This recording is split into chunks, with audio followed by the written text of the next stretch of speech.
আমরা যাচ্ছি তারাপীঠ। এখনো পর্যন্ত ঠান্ডাটা লাগছে না।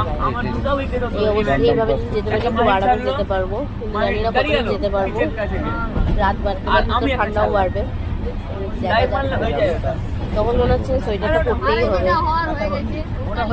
আর আরেকজন তো ফোন নিয়ে ব্যস্ত, বাবাকে কি দেখাচ্ছে। এই যে আমার দিকে কোনো ধ্যান নেই, কি করা যাবে। আমি একা বসে আছি, আর ওইদিকে দুজন গল্প করতে ব্যস্ত। এইদিকে এটি হচ্ছে টিচার মানুষ, ঠিক আছে, স্কুল ছুটি করে এসছে। আর উনি হচ্ছে আরেক প্রফেসর, ঠিক আছে, উনিও কলেজ বন্ধ করে এসছে। দুজনেই এত সিরিয়াস দেখাচ্ছে, কিন্তু সিরিয়াসের বিন্দু মাত্র নেই দুজন, একদমই। হ্যাঁ,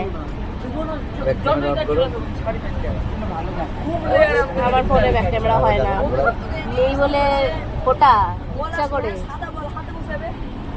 ওটা দিচ্ছি।